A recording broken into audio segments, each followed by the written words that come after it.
BJD जिंदाबाद जिंदाबाद BJD जिंदाबाद जिंदाबाद जिंदाबाद युवा BJD जिंदाबाद जिंदाबाद जिंदाबाद महिला BJD जिंदाबाद जिंदाबाद जिंदाबाद छात्र BJD जिंदाबाद जिंदाबाद जिंदाबाद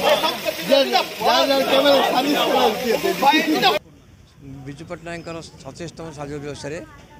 तिल तर्पण है ब्रह्मपुर सहर जिते विजु पट्टनायक प्रतिमूर्ति अच्छी से माल्यार्पण कराला ता सहित प्रभु श्रीरामचंद्र दर्शन कलु ता सहित ये बालाश्रम अच्छी समस्त को ये फल बंटन कराला चार्टा बेले आम सन्ध्या बेले पब्लिक मीटिंग हम से विजुआं स्मृतिचारण हम तथा ओडिशा को जो अवदान ताकर अच्छी ताकर जो स्वप्न थिला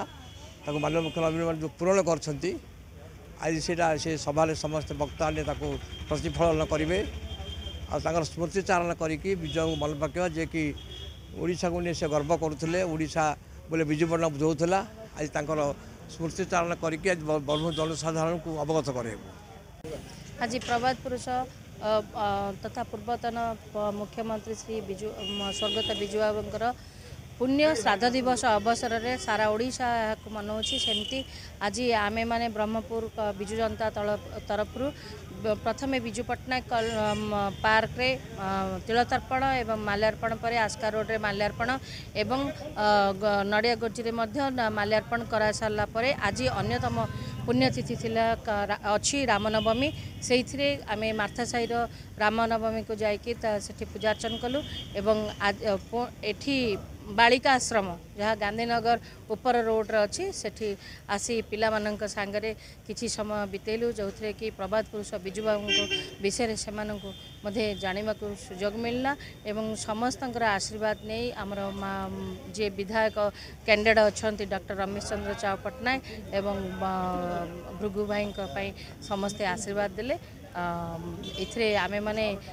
बहुत खुशी होछु। विजु पट्टनायक आज श्राद्धवार्षिक से श्राद्धवार्षिक विजु युव छात्र महिला संगठन कर्मकर्ता ने मिसी प्रतिमूर्ति माल्यार्पण कले तिल तर्पण करागला विभिन्न अनुष्ठान में फल बंटन करागला एवं राम मंदिर विभिन्न मंदिर को परिदर्शन कलु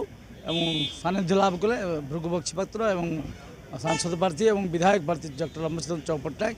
सबू स्थान में योगदान करी आज सफलता आज होती एवं विजुर जो स्वप्न थिला ओडिशा को एक भारत वर्ष 1 नंबर राज्य करने से स्वप्न साकार निश्चय हम भविष्य में जो आगामी निर्वाचन निरंकुश संख्या आस 6ठ थर मुख्यमंत्री एवं सारा भारत वर्ष नायक नाम रम समस्त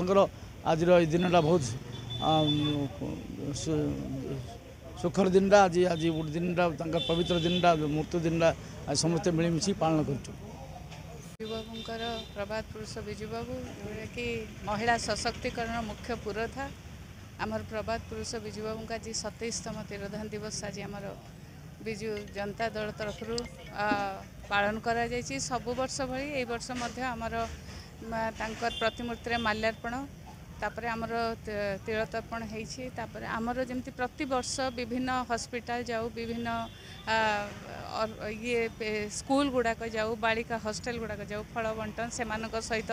विजु बाबू विषय सहित आलोचना करा जाए विजु बाबू वीरत्व विषय से सेमती आज भी घटनावली से थिला विजु बाबूंकर जो सबुठु बड़ जिनस थिला ओडिया जाति को सारा विश्व भारत रे केमती से ससम्मान ठिया करेबे ओडिशा को ससम्मान ठिया करेबे आ तांकर मुख्य चिंताधारा थिला महिला सशक्तिकरण माँ को सम्मान तांको जो सही चिंताधारा सेटा ही आज ताकू पाथेय करी तांको सुपुत्र नवीन बाबू आज पंचम थर